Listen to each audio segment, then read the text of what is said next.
वहीं राम माधव ने कहा कि घाटी में मासूमों को टारगेट कर डर का माहौल पैदा करने की कोशिश की जा रही है। उनसे बात की हमारे संवाददाता अशोक सिंघल ने।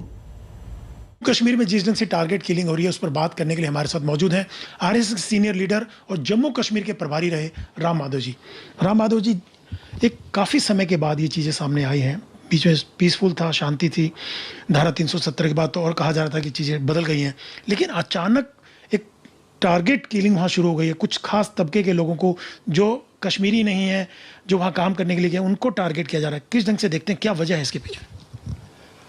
खैर, वैसे टारगेट किलिंग हमेशा रहा है, बट पहले टारगेट किलिंग का शिकार होते थे वहाँ के राजनेता, विशेषकर कुछ पार्टियों के, नेशनल पार्टीज के लीडर्स, बीजेपी, कांग्रेस, ऐसे लीडर्स का टारगेट किया जाता था और सेना और सैनिक बलों के ऊपर, आर्मी और पुलिस के ऊपर अटैक्स होते थे।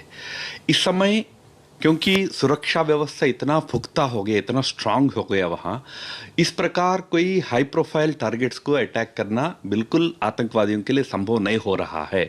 इसलिए एक नृशंस हत्याकांड पर उतर गए हैं, एक ब्रूटल किलिंग पर उतर गए हैं। इनोसेंट्स को मारना, कोई ठेले वालों को मार देना, कोई मजदूर को मार देना, इस प्रकार के घिनौने हत्याकांड पर ये लोग उतरे हैं।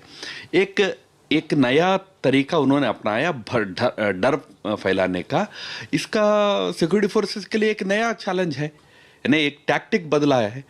टैक्टिक क्यों बदला है इसको भी हमको समझना है, इसलिए बदलना पड़ा। एक तो सुरक्षा व्यवस्था बहुत पक्का हो गया है कश्मीर में। दूसरी बात, वहाँ का सामान्य जन जो है वो आज आतंक के साथ नहीं है।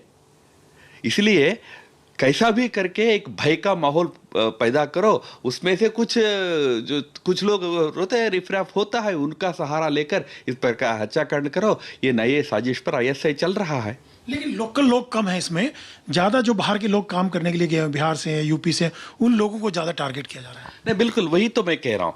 इस प्रकार मासूम लोग जो अपने रोजी रोटी के लिए गए हैं, जो वास्तव में कश्मीरी समाज के लिए बहुत मददगार है, वो लोग बहुत सारे चीज वहाँ कश्मीरी समाज के लिए भी वो लोग काम करते हैं।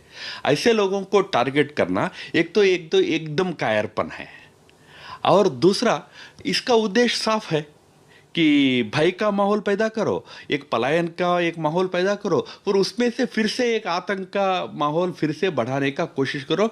ये कोशिश चल रहा है, पर मैं बिल्कुल मानता हूं कि ये कोशिश सफल नहीं होगा।